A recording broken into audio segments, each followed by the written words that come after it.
I've always hated vacations. Ever since I was little, the thought of traveling to a different place never really appealed to me. I guess it has something to do with my level of comfort that I've attained.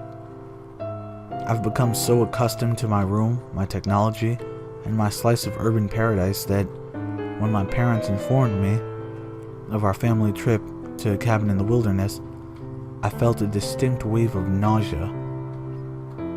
It's not that my parents were bad people.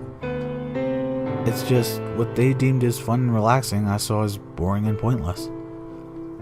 I suppose it was just their way of trying to bond with me, when I know for a fact that all they wanted to do was go up there, drink, and lounge by the river. Even the car ride itself took an unexpected toll on my mind, watching as the concrete jungle slowly morphed into a repetitive slew of nature. As dirt kicked up around our small sedan while we traveled on unpaved roads, I couldn't help but wish that my parents had made some sort of mistake and would turn around. Though, that dream was short-lived as the cabin slowly grew in the distance. The cabin itself was alright, I suppose, wooden of course, and lacking electricity, but at least I had a functional bed.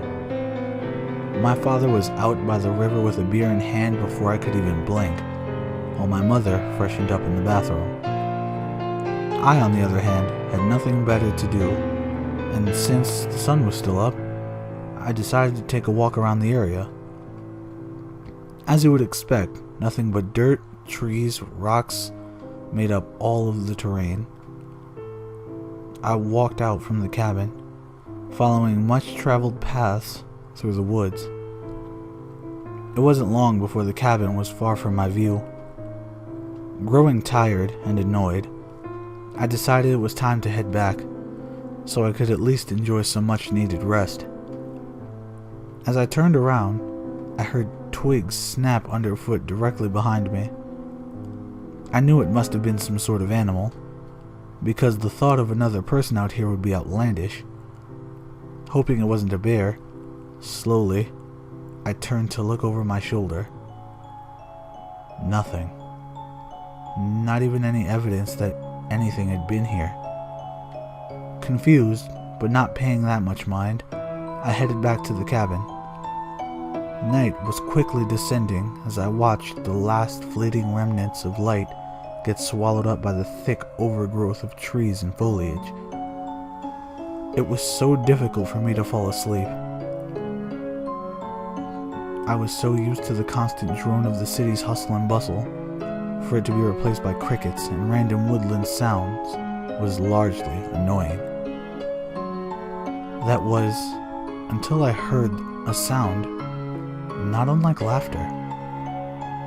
The first thought that popped into my head was the idea that my father was drunkenly enjoying himself outside. Then the disturbing realization hit me, causing me to tense up, holding my breath. The laughter sounded like it was from inside my room. The amount of light in my room was provided by the moon through the window.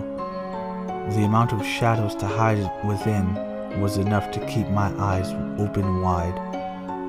I watched, patiently, before instinct took over and I shouted for help. My father burst into the room with a rifle and a flashlight in hand. He proceeded to check my room for intruders, only to come up empty-handed. The following day, I pleaded with my parents for us to go home. Regrettably, they agreed, and we loaded up the car to head home. As we were driving away from the cabin, I could make out the silhouette of a man in one of the shadows. He was waving at me.